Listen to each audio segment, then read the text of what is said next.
there will be questions about the linguistics.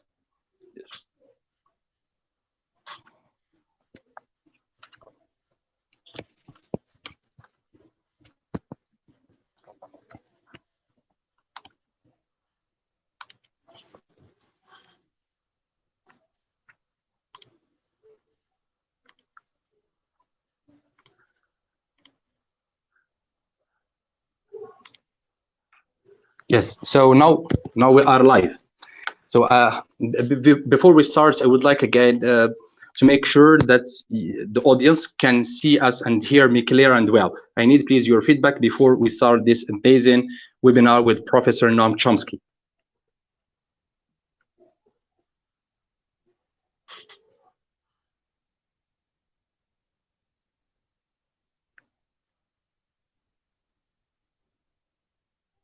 Thank you very much for your feedback. I need your feedback that everything is clear. You can see us and hear me clear and well. Yeah. Thank you very much for your feedback. Thank you. So, good evening, ladies and gentlemen, by the way, from Morocco, and maybe good morning from Arizona. Thank you very much for joining us for today's webinar. It is my privilege now to extend to you a warm welcome on behalf of the Higher School of Technology, Moulay Ismail University in Meknes, Morocco. It is a great honor for me again to introduce and welcome the special guest of this startlingly beautiful day. Noam Chomsky actually doesn't need any introduction. He is an American linguist, cognitive scientist, historian, social critic, philosophy expert, and the father of modern linguistics. Chomsky is associated with having shaped the face of contemporary linguistics with his language acquisition and innateness theories. Moreover, Noam Chomsky is the most cited living author, and he is actually, I would say, an electrifying speaker, sharp as a razor in debate, but bold and amiable in conversation. He is both the most moral and the most knowledgeable person I have ever seen. I know, Professor Chomsky, that you are swamped with interview requests all the time.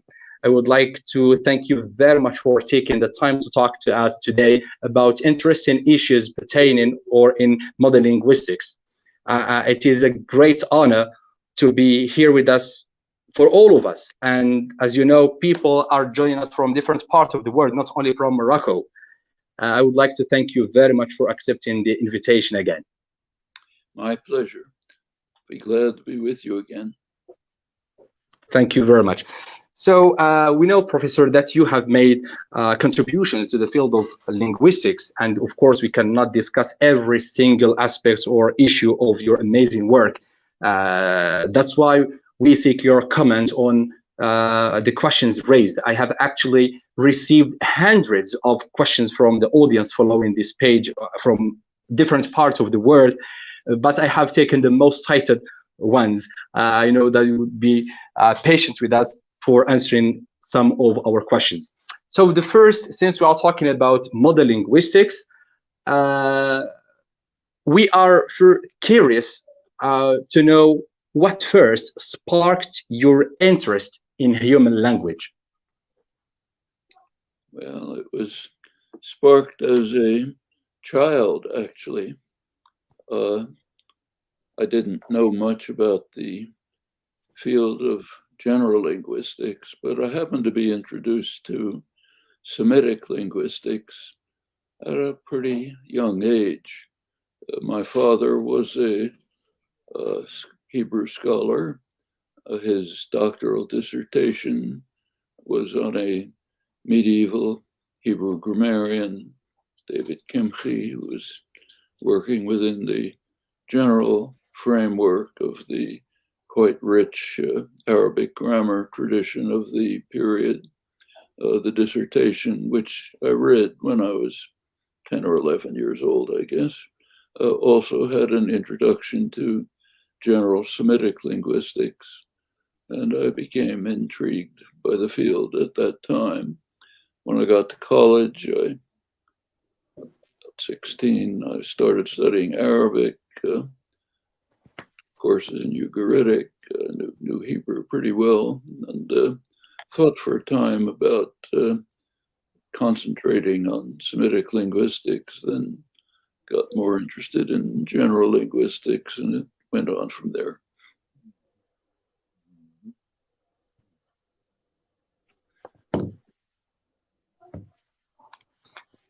Thank you very much, Professor. So, Professor Sim's talking about linguistics, and we know linguistics is the scientific study of language, meaning it is a comprehensive, let's say, systematic, objective, and precise study of language. So, why does this, the scientific study of linguistics matter? In other words, why language is considered as a science? And this may push me to ask you about the contributions of, let's say, modern linguistics to other fields, the fields affected by modern linguistics. In other words, why do we need to scientize, if you want, this field? Depends whether we can go back to the words of the Delphic oracle 2,500 years ago about the origins of any record of systematic record of inquiry into the world and human nature. So the maxim of the oracle was, know thyself. Well, it's a two-word aphorism. You can understand it in many different ways. The oracle intended to be personal. It was expanded in Plato, Socrates' comment that an unexamined life is not worth living. It was meant as an individual injunction, know who you are. But it makes more sense these days to understand it collectively. The reason is that there is very little difference among human beings. Humans are a very recent arrival on Earth, a couple 100,000 years. That's nothing in evolutionary time. There's very little genetic diversity among humans. Evolutionary biologists point out that if you see a small troop of monkeys somewhere, they probably have more genetic diversity within them than the entire human species. So we're basically identical in our, or near to it in our fundamental characteristics. So we can understand the injunction of the oracle collectively. What kind of creatures are human beings? What's special about human beings? Well, it's not the capacity to breathe. It's not the capacity to run. Humans can, in fact, run for a longer period of time than much faster animals. That's how our remote ancestors were able to survive. But it's not a distinctive characteristic. It's a modification of others. But there are properties of humans which have no analog at all in the animal world and are common to all humans. Basically two. One is the capacity for language, which has no analog anywhere else and is at the root of our other achievements and distinctive accomplishments. The other characteristics is thought, thinking. Well, when there are two distinctive characteristics which virtually identify the species, makes good sense to ask how they're related. And one answer as to how they're related, which also goes back 2,500 years, is that they're the same. The relation is identity. Language is what creates thought. Thought is what is created by language.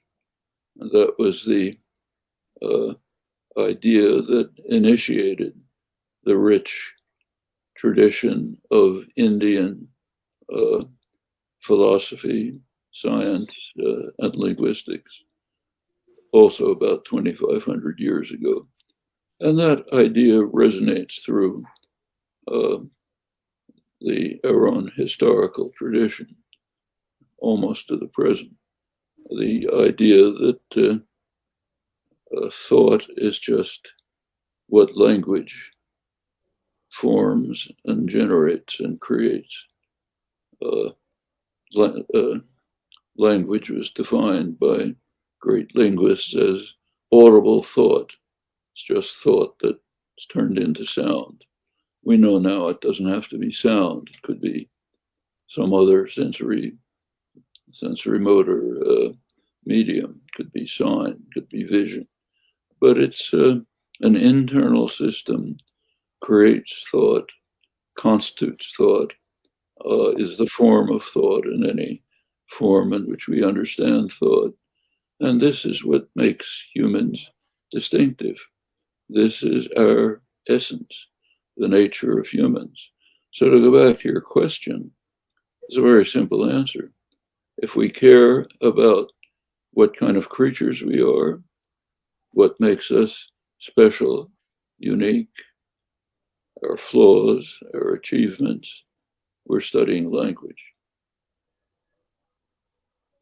And interesting. So maybe this push us to talk about maybe the contribution to the development of computational linguistics.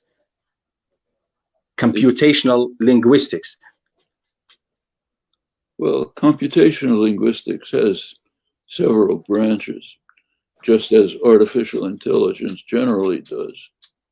The field of artificial intelligence, computational linguistics, was initiated about 70 years ago by Alan Turing, the great mathematician who was one of the leading founders of the mathematical theory of computation.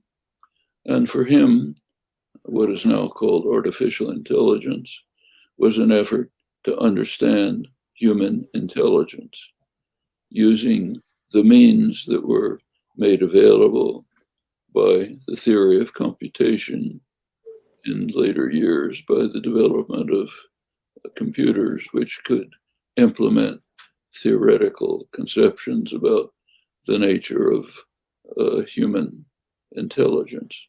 That's one branch of computational linguistics. That's just linguistics. The other branch of artificial intelligence, the one which now overwhelmingly dominates, is just create something useful, do something that works, a Google translator. It works. I use it, helpful and so on. But it's straight engineering.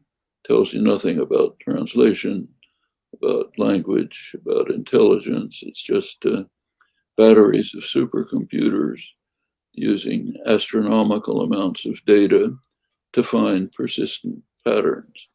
Okay, that's useful. Artificial intelligence has been used to compute the innumerable ways in which genetic instructions can determine how proteins fold. It's a hard problem. And it was helped by these engineering methods.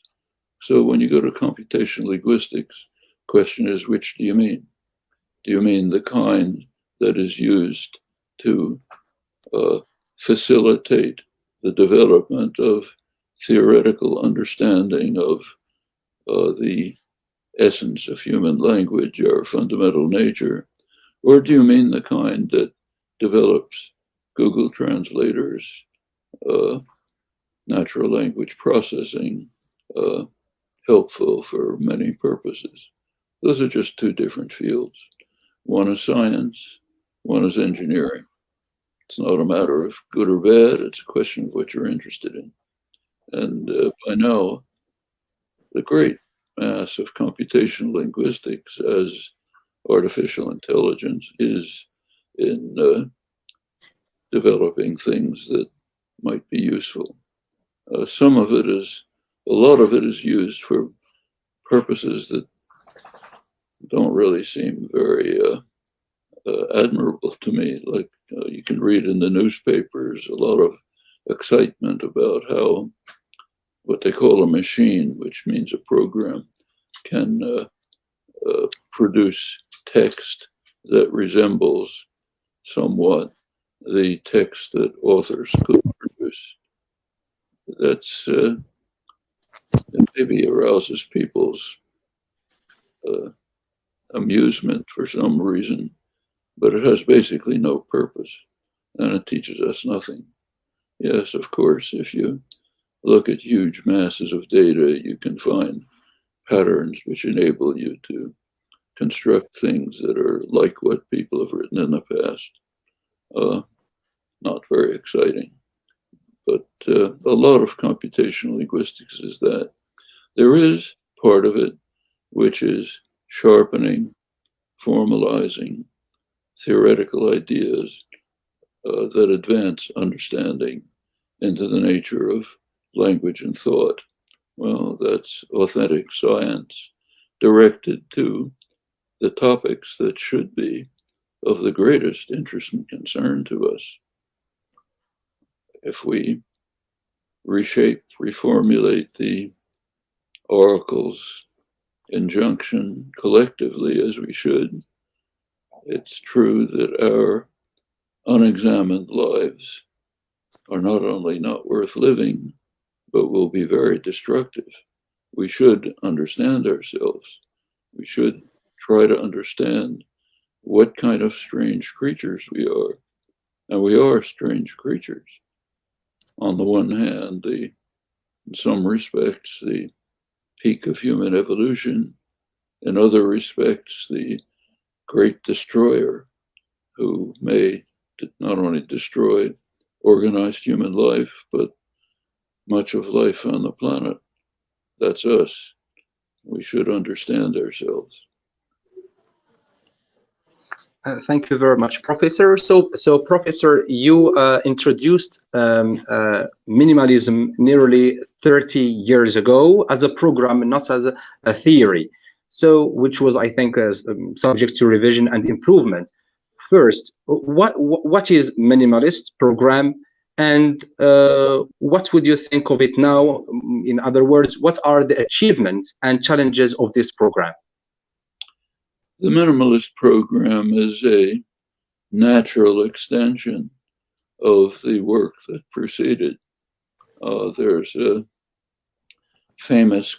comment by a famous, world famous physicist, John Wheeler, Institute for Advanced Study, who was contemplating the long development of physics over many centuries. And he said, if we someday, maybe in centuries, maybe in millennia, people will discover the true theory of physics, and it will be so simple, we'll be amazed at the fact that nobody ever thought of it before. We're struggling, trying to improve. Things are chaotic, complex, but there's some simple idea hidden there somewhere, which we'll finally discover, and then we'll be astonished that we did not see it right away. That's the way science progresses. Well, that's the minimalist program. Linguistics doesn't have anything like the history of physics or the achievements. But if you look at the early days of modern linguistics, roughly 70 years ago, the task of trying to capture the rich and diverse phenomena of language looked almost hopeless. It looked on the surface as though languages could differ in almost any imaginable way.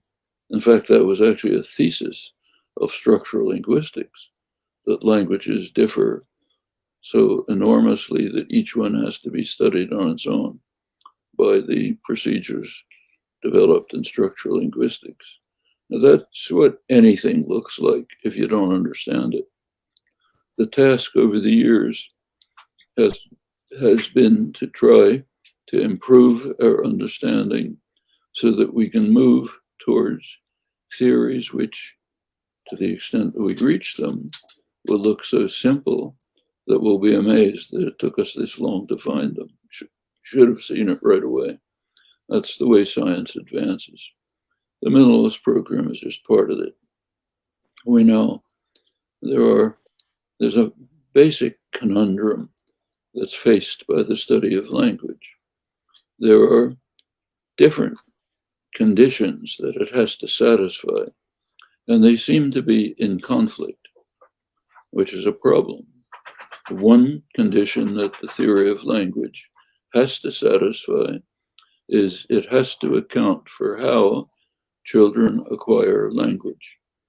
How are children able to acquire what you and I are now using? Study of language acquisition has made that over the years, much of it initiated by work in generative grammar, has advanced considerably and has shown that at a very early age, 2 to 3 years old, children have basically mastered the essential properties of their language, even though there's no evidence for it. They have almost no evidence. They don't exhibit that knowledge, but you can tell by experiment that they have it. Well, that's one problem. Seems that linguistic theory has to be rich enough to account for the enormous gap between the data available and the knowledge attained with very little evidence. So it looks like you have to have a very rich internal structure that leads the child directly to that end. That's one problem. The second problem is that language evolved. We now know, we didn't know then, but we now know that language evolved within a very brief period in evolutionary terms. Humans are altogether maybe 200,000 to 300,000 years old, very brief period. We know that they began to separate by genomic evidence shows that humans began to separate not long after they appeared on Earth, at least 150,000 years ago. These are very small numbers in evolutionary time. Before the appearance of humans, there's no evidence in the archaeological record for any symbolic activity, complex social structures, the kinds of things we associate with language and the rich thought that it engenders. Shortly after humans developed again in evolutionary time, we find a rich symbolic complex record in the archaeological record. Well, that leads paleoanthropologists to conclude pretty plausibly that language and with it thought emerged pretty much along with modern humans. But if it emerged briefly, it has to be very simple. So one condition seems to lead us to the conclusion that what's built in to our faculty of language is very complex. Another consideration leads us to believe it's got to be very simple. And then in the background is lurking the problem that languages appear to be very diverse. So how do you put all this together? Looks like a contradiction. Well, the Minimalist program, last 20 years or so, has finally is a stage in the study of language, which has finally reached the point where you can begin to see how there could be an answer simultaneously to all of these problems. It's beginning to find mechanisms so simple that they could have evolved within the conditions of human evolution, but when they're integrated with principles of computational efficiency that are basically laws of nature, then you can begin to account for some of the remarkable properties of language. That's the stage we're in now, and I think it's a very promising new era in the millennia-old study of language. First time when it may be possible to achieve genuine explanations of linguistic phenomena which satisfy all of the conditions which appear to be contradictory on the surface. That's an exciting prospect. I should say that very few linguists are even aware of this or pay much attention to it. It's a small development in the field, but it's the kind that I think may be opening up the way to an entirely new era in the study of the nature of humans, the cognitive nature of humans. Thank you very much, Professor, for this explanation. And maybe this will could lead me to talk about the evolution of language. And before that, you talked about one of your amazing theories, UG, Universal Grammar. So first, we would like you, Professor, to talk about universal grammar and when UG appeared and how UG evolved. The term universal grammar is a traditional one. And what it meant traditionally is properties that are common to all languages. In the early modern period, after the 17th century scientific revolution, there were major efforts to develop what was called general and rational grammar. General and rational grammar. General because they hoped it would cover all languages. Rational because it was attempting to provide explanations, not just descriptions. Well, it was thought at the time that there weren't very many languages. Not many were known. It wasn't until the 20th century, really, that anthropological other work began to reveal the immense diversity of languages. And this tradition had many contributions, but it ran aground on the fact that they simply didn't have the tools, the theoretical ideas that enabled them to capture a fundamental property of human language, namely that with a finite number of symbols, we can generate an infinite number of expressions of thought. That was regarded by Galileo, the founders of the scientific revolution, as an astonishing, miraculous achievement. How can we do this?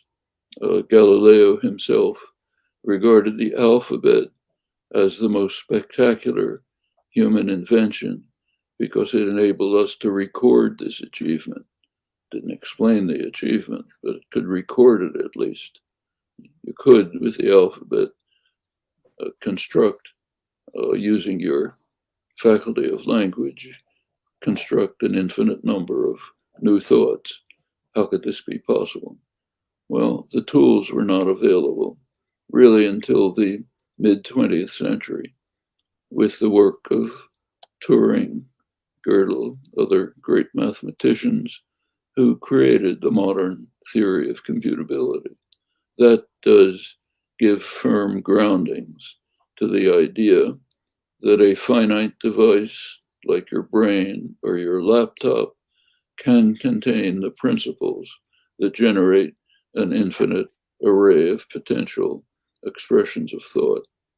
So that barrier, intellectual barrier, was overcome, and with it, the term universal grammar could take on a different meaning, not properties that hold descriptively of all languages, that not very interesting, just like you can't find properties that hold of all organisms. They all look different. But if you look at their fundamental nature internally, turns out they're very much the same. That's true for organisms. It's also true for languages. And universal grammar was reconstructed to refer to what is common at the core to the basic character of human languages that enables it to take many diverse forms. So universal grammar now is understood to be the theory of the human faculty of language, not of languages themselves, but of the faculty of language, the internal system that all humans share that enables them to acquire and use any possible human language. That's universal grammar. Well, you go back 70 years to the origins of this work. As I said before, languages looked so complex and diverse that universal grammar, it seemed, had to be a very complex system that runs afoul of other demands, like evolvability or even depth of explanation. And over the years, we have discovered that there are deeper principles which you can't see on the surface, but when you look into how they operate, show that you can cut down the complexity of universal grammar to very simple operations. That's basically culminating in the minimalist program. But the term universal grammar has kept the same meaning. It's the theory of the faculty of language. We now have a much better understanding of it. We can see that it's much deeper, more hidden, but has rich consequences that play out when you integrate it with other computational properties, fundamentally laws of nature. This is, I should say, absolutely normal science. There's a famous statement by another famous physicist, Nobel lecture, who pointed out that the essence of science is finding the simple invisibles that explain and account for the complex visibles. Well, that's what we're looking for. The simple invisibles, that's universal grammar, that will account for, explain the complex visibles, the things we see on the surface, which look hopelessly complex, but actually have simple origins at their root. And if you think about evolution, that's the way evolution works. The way evolution actually works is basically 3 stages. Some disruption takes place, maybe a mutation or one bacterium swallowing another microorganism by accident, the origin of complex cells, or an algae swallowing a microorganism which converts light to chemical energy. It's the basis of photosynthesis, life on Earth, basically. These are just accidents that happen. Then nature steps in, tries to construct the simplest way of dealing with this new formation. Then you get something new, like complex cells or photosynthesis. Then comes the 3rd stage, kind of a winnowing stage of the various ways that nature has found of solving the problem. Which ones have greater reproductive efficiency? That's natural selection. That's apparently the scenario for language. Some accident took place which provided the means for the first time of infinite generation from finite symbols. Then nature stepped in, tried to find the simplest way of dealing with it. The 3rd stage, natural selection, never took place. Maybe because time is too short, or maybe because the system that was created is so tightly integrated that it's just all or none. Can't tinker with it. Looks like that may be true. And I think we're now reaching the stage for the first time where we can begin to fill in the details in this picture.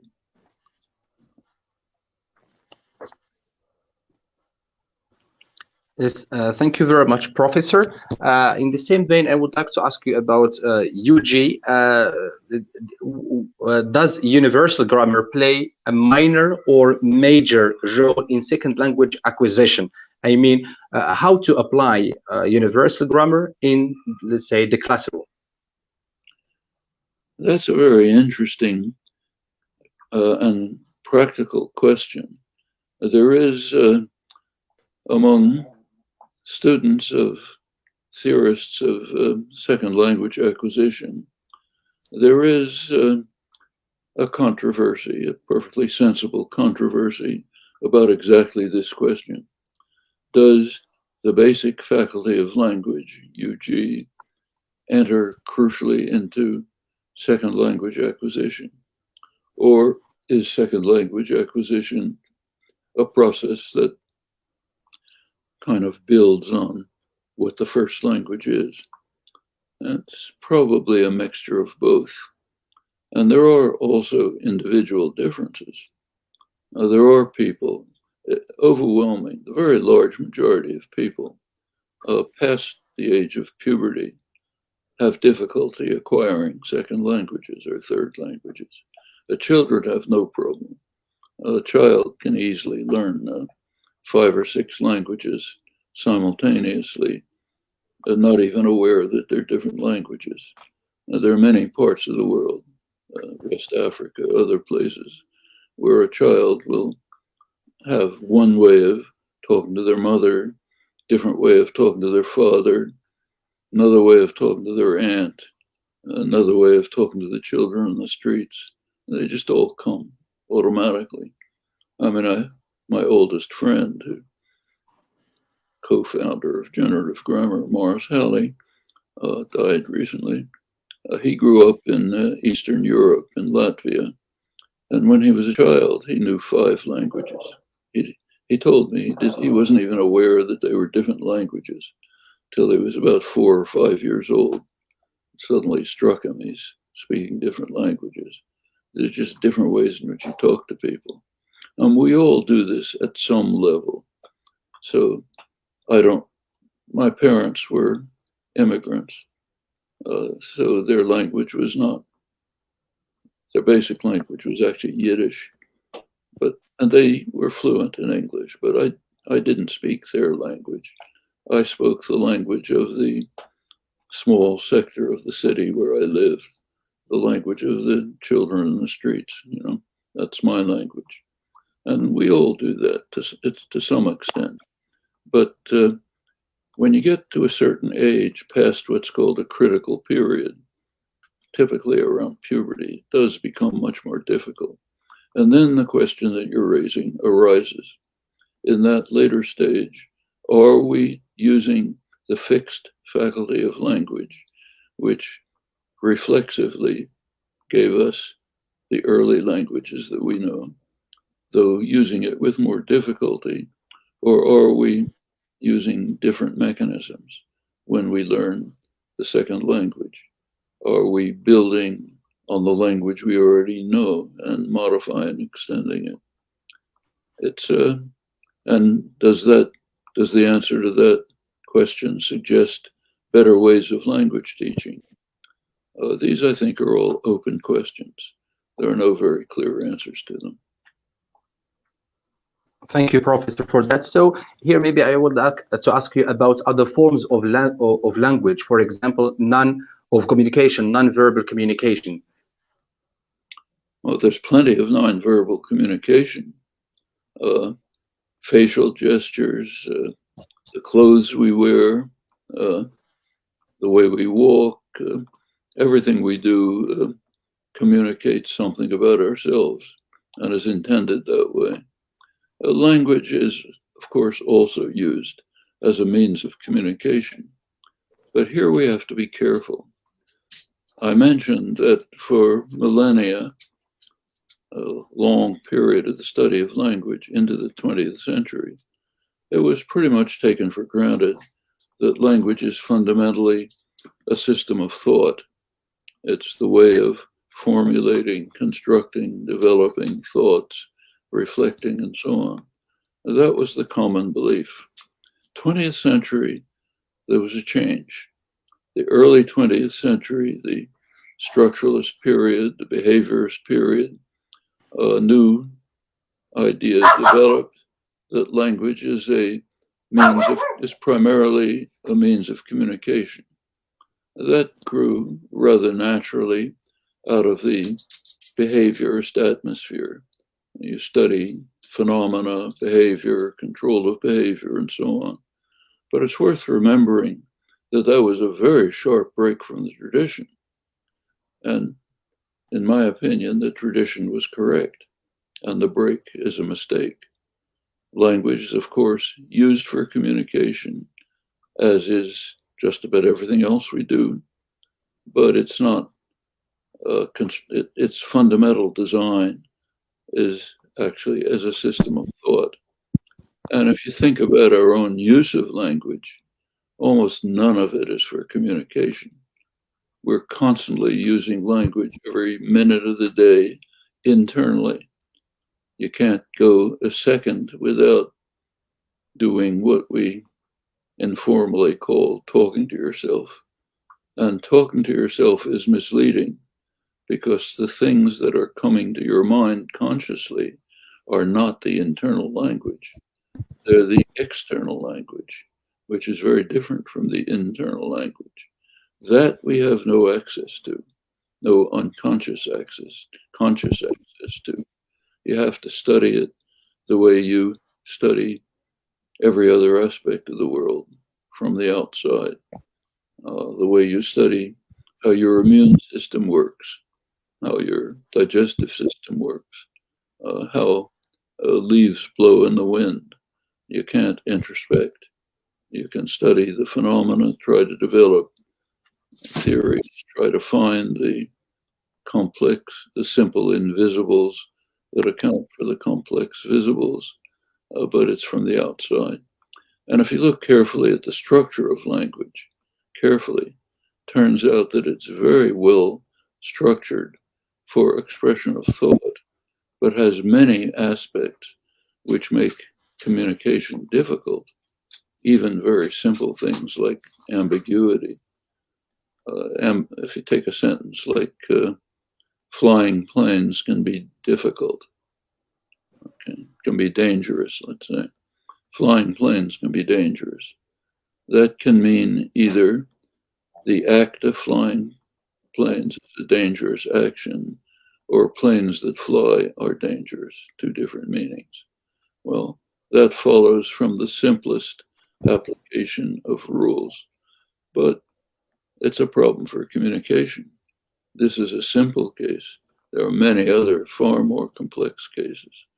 And if you look at it generally, what you find is overwhelmingly language is structured for efficient computational efficiency. It's the simplest possible thing that could emerge once you have an infinite generative capacity, which happens to yield thought, but offers many impediments for communication.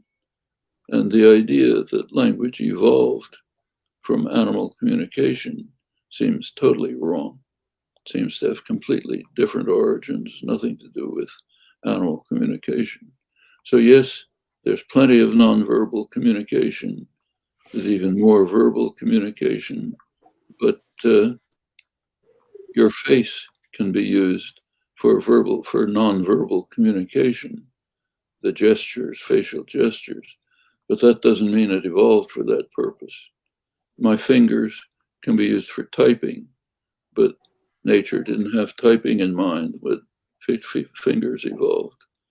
You can use all sorts of things, but if you're looking at the actual way that the systems of the biological world developed, it's not because of the functions they serve.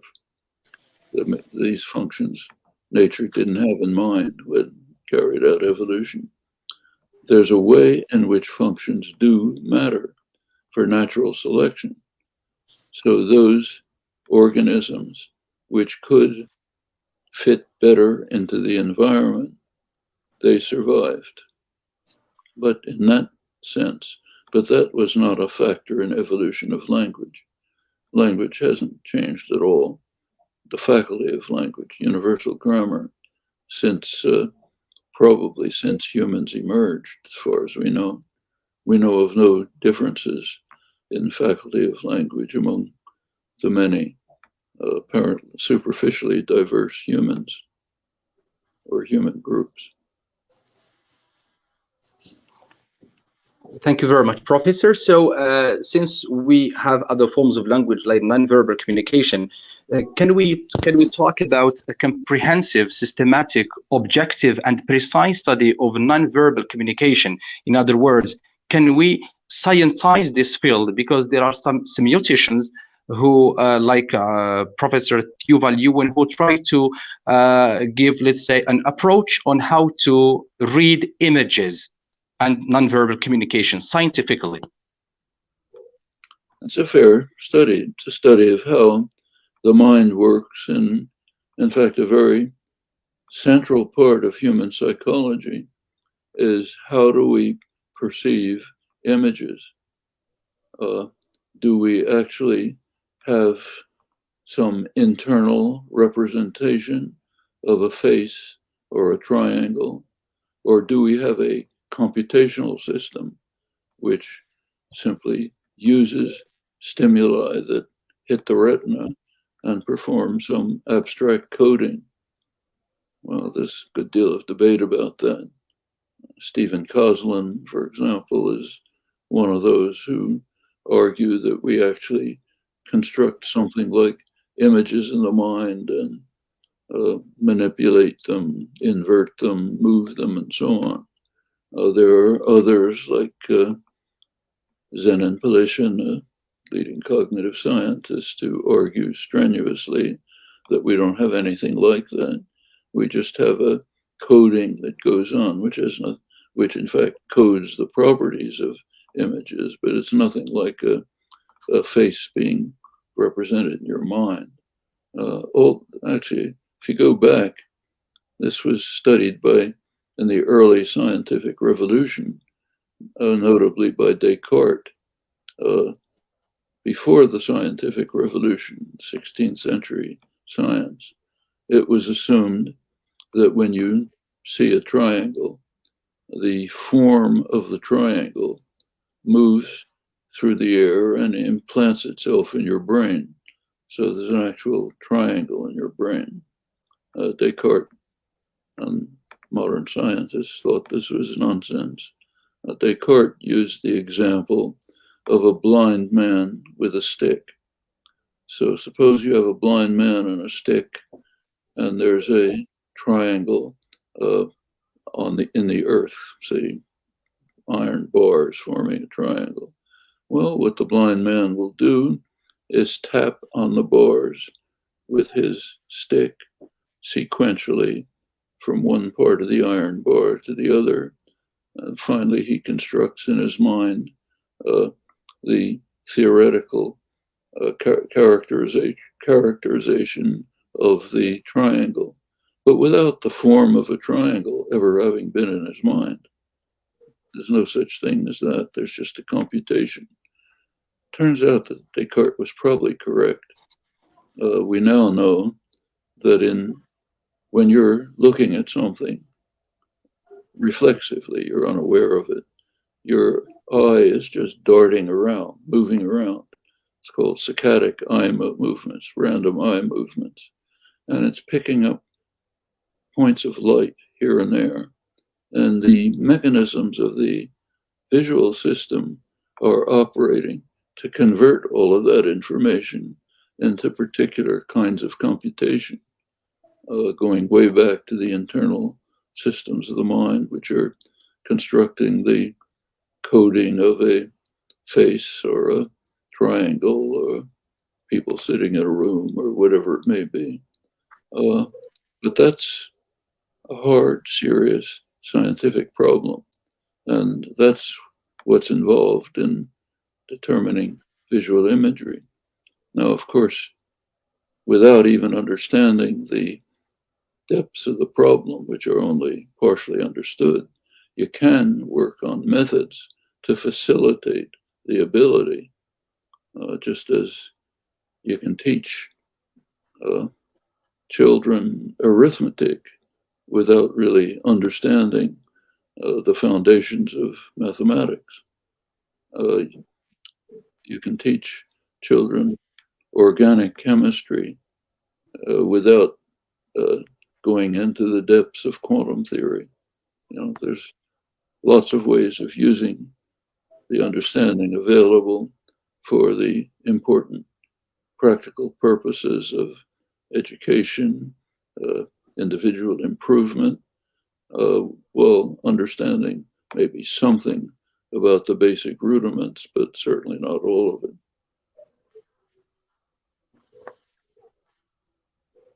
Thank you very much, Professor. So I have another question. Since we know that English is an international language and the language spoken in different countries as a foreign or second or first language, can we talk, Professor, about universal language? Well, universal language is basically a matter of power. So in the French regions of French Francophone regions of Africa, Morocco, for example, French is commonly the second language. That's because of French imperialism, which established a Francophone zone, and at the moment is trying very hard to keep it with some difficulty. English became a second language because Britain and after it the United States were the most powerful, violent and destructive imperial states. So why is English spoken in India? Huge area. It's because the British conquered and destroyed India, deindustrialized it, stole its high technology to enrich England, turned India into, which had been the richest country in the world before the English arrived, turned it into a deeply impoverished country subordinated to England, which enriched itself. So English is spoken in India. If China continues its development and expands its influence, we'll find Chinese being a second language. In fact, I've seen this in my own university. I taught most of my life at MIT, the major research university in the country, probably the world. When I got there in the 1950s and was teaching, students were, to get their PhD, had to learn French and German because prior to the Second World War, most of the scientific literature was in French and German. Well, after the Second World War, that changed. Most of the scientific literature became in English. Now, students at MIT are studying Chinese because a lot of the scientific literature is coming out in Chinese. This is a reflection of something much more general, what's becoming the second language of commerce, interchange, intellectual interchange, visiting other countries and finding your way around and so on. Well, now it's English. Chinese is probably growing. It'll depend on world power. There's no other sign of a universal language developing. Thank you very much, Professor. So maybe I would like to ask another question, but maybe a general, a broad question. What are the major problems and unsolved questions in linguistics today? Well, there's one problem that was raised sharply at the beginning of the scientific revolution by Galileo and his contemporaries, and it remains an unsolved problem. As I mentioned, they were amazed and astonished by the fact that with just a few symbols, a few syllables, we can construct infinitely many thoughts and even convey to others the inner workings of our mind, though they have no access to our minds.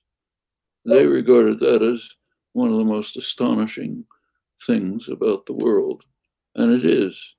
Well, we have partial understanding of it now. We have the understanding that was provided by mathematicians like Turing. How can a finite device generate an infinite array of thoughts? But notice that that doesn't answer the question. It only answers part of the question. The next part of the question is, how do we human beings, how do I at this moment pick one of that infinite number of thoughts and produce it so that I can convey to you what's in my mind? Nobody has the slightest idea how this takes place. How do we go from possession of knowledge to use of knowledge? A question raised actually by Aristotle. We don't know any more about it than he did 2,500 years ago.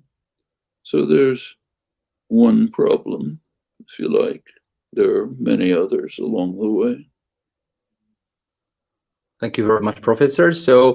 Another question, and we are curious to know if there are any other linguistic theories you are working on nowadays. Right now, I'm working on what I called before what I think may be a new era in the study of language and thought. That is, finding the simple invisibles which do account for fundamental properties of language and overcome the apparent diversity of language by showing that it's just a superficial phenomena. So a lot of work yesterday and today, in fact, on new ideas as to how to sharpen these simple principles so that they, in fact, have these rich consequences. Now, this is work that won't reach any kind of public for some time. Even the linguistic community barely understands it or is aware of it. A lot of it's unpublished, in fact. So another question here raised by a person from the page, and he said that in one of your earliest interviews about, I think, a decade ago, you commented on ineffective standardized testing for learners, but the profitability, let's say, for test producers. Has anything changed since then? Sorry, I didn't quite understand. Could you? Because he says here in let's say in his country, they are offered different tests for, as they call, international certificates costing high enough. For the what? For as they call international certification, and they cost a lot, so they have to pay for that test. For the COVID tests? No, not the COVID. No, a language test. Language tests. Language test. They have to pay for that, and it costs a lot. And you commented on that, and it's a question about money and making profit. Things like that are public goods. They should just be available, like health, safety, security. You shouldn't have to pay for things like that. If you want to live in a secure environment, you shouldn't have to personally hire an armed force to protect it. That should be a public service, public good. Same access to health service. If you have a cancer, let's say, you shouldn't have to build your own hospital and hire your own doctors and researchers to care for it. That should be available to the general population as a public good. Just as these means of dealing with the problems are funded by the public. If there are ways to treat some forms of cancer, that's because the public has paid over many years for the development of research, inquiry, testing, and so on. Almost all paid for by the public one way or another, and should be available to the public. And the same is true of the testing. It's based on methods and understanding that are part of what the public has produced over the years, should be free and available to members of the public as a general public good, like transportation, like health, like security, like all the other basic aspects of life. Yeah, maybe we are running 1 hour, and I think you are going to leave us, Professor, but maybe the last question, since we are in a crisis, COVID-19 crisis, and the changes happen during this crisis, especially when it comes to distance education. So what is your comment on distance education during crises like this? Well, the pandemic could have been prevented by measures that could have been taken in advance. They weren't. The same is true of the next pandemic that's coming. We don't know what it is, but it's very likely to be one. Could be preparing for it. Now let's take this one. The severity of this crisis is amplified greatly by the insistence of the rich countries to monopolize the vaccine for themselves and to prevent others from developing the vaccines. Germany, in fact, is in the lead on this, but the other Western countries have gone with it too. So take the Omicron variant, which just developed in Africa. One of the main reasons it developed is the African populations are barely vaccinated. So therefore they provide a pool in which mutations can take place. Some of them turn out to be dangerous mutations. Omicron turns out to be highly contagious. Next one that comes along might be highly lethal, like Ebola, maybe worse. Well, why can't Africa produce vaccines? Because they're not permitted to. South Africa has a pharmaceutical industry. Other parts of Africa either have them or could develop them, which could produce the vaccine at a mass scale. But what stops it are the neoliberal globalization rules, which the rich countries have imposed under the mantra of free trade, though they're highly interventionist and radically opposed to free trade. They grant huge pharmaceutical corporations basically monopoly pricing rights and total control over the processes for producing vaccines. These should be public. Most of them are developed in the public sector. These should be made available publicly. It's called a public vaccine. Africa could be producing them. India could be producing them, but they're not permitted to by the neoliberal rules, which are designed to enrich the super rich pharmaceutical corporations. Well, the wealthy countries are insisting on this.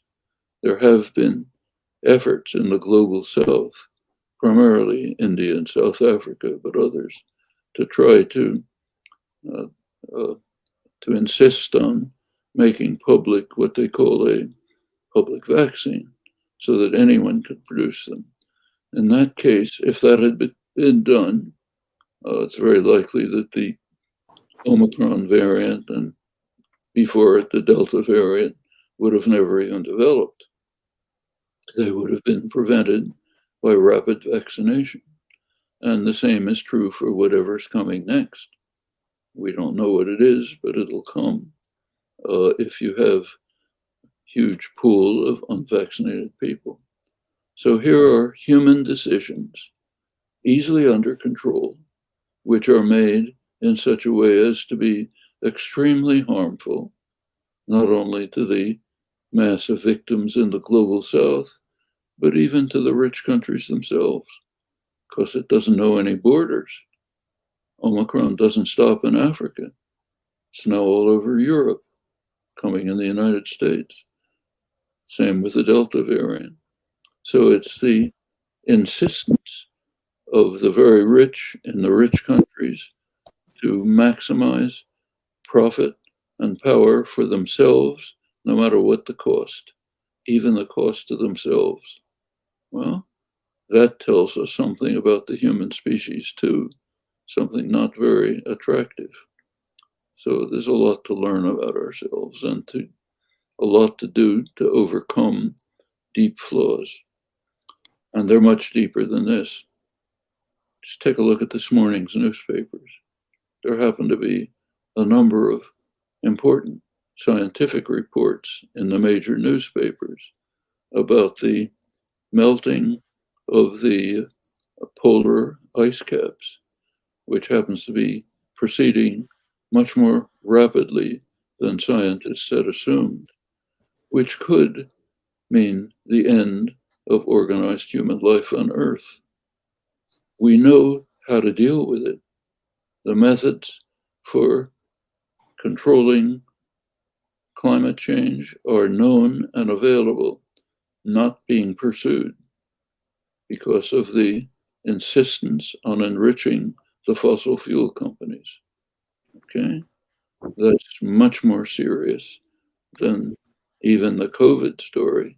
It's going to mean the end of organized human life on Earth in the not distant future, and the innumerable other numbers of other species that we're wantonly destroying.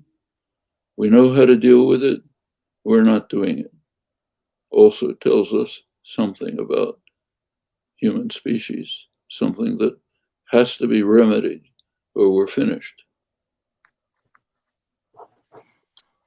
So, Professor, what is your comment on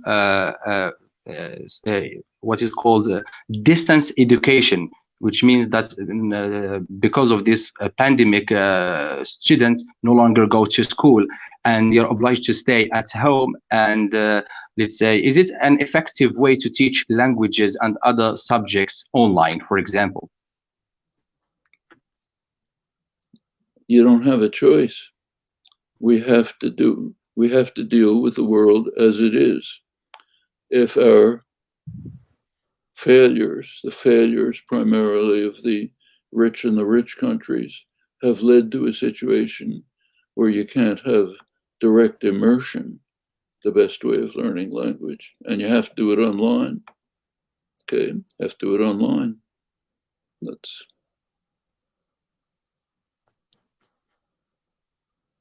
okay.